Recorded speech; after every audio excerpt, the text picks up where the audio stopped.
Hey everybody, welcome back to another Friday where we're talking about mental health awareness this month.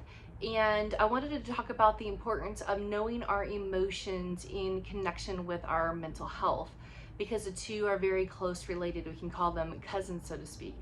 They really play off and interact with each other a lot throughout our day. In fact, our thoughts, our behaviors, and our feelings are all at play and inform one another throughout our entire day. But let's focus a little bit on our feelings or our emotions.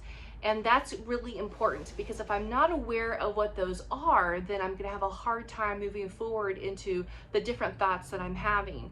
In fact, I can feel something strongly and know that over a period of time it's going to come up strongly and then it's going to dissipate. It's very much like surfing a wave. I'm going to allow that to come in and I'm going to allow it to go out, but the goal is to figure out how to surf or ride it. Sometimes when those feelings or emotions are so strong, it feels overwhelming, like we're gonna drown. The reality is we're not. And that's where deep breathing really can be a helpful tool for us to be able to understand how to move forward in a way so I know exactly what I'm feeling. Oftentimes my feelings are teachers. And so while they may not be facts, they may not necessarily be telling me the exact truth of every situation, they are going to inform me of something that's going to be important for me to know. So for example, if I'm feeling hurt, it lets me know that I have a wound somewhere. Either I've been wounded, or I have a perception of a wound, or even that I have a wound that is healing and needs some space and gentleness around that.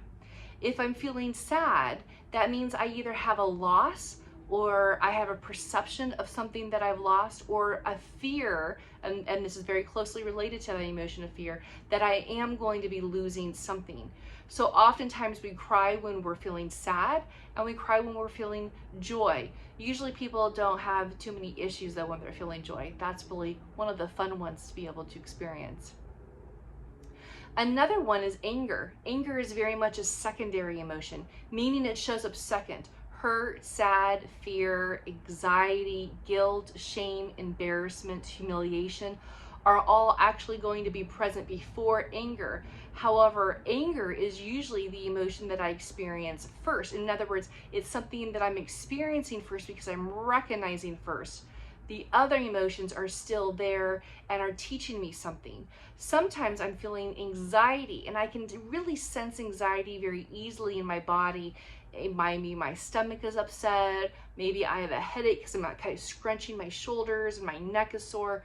There's so many different ways that we experience anxiety. Maybe I'm fidgeting with my hands, or any of those things that are going on. Maybe I'm talking too fast, but that can let me know that there's something going on inside of me and I feel like I need to rev up my system in order to be able to react to it instead of respond. Most oftentimes when we're having these strong emotions, we tend to react, not respond.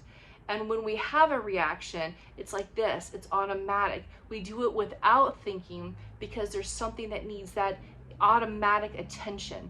Whether it's the safety, my child ran in the road and I need to grab them quickly and take them out of the road, or whether it's something else that's going on, my body is attempting to talk to me, and the emotions are one way that it's teaching me about what is happening. So if I really want to be able to get a clear sense of what that's like, keeping a journal of what I'm feeling is very, very helpful. In fact, you can just put a little sheet out on your journal and talk about your thoughts, your feelings, and your behaviors, and just start there. And if you're not sure what your thoughts are, start with the feeling and just be able to identify, this is what I'm feeling. Maybe you're not even sure what you're feeling in the moment. If that's the case and you want to learn more about that, please feel free to either email me or give me a call or text me, and I would love to be able to go through that with you. Well, I hope you have a great weekend, and we'll chat next week.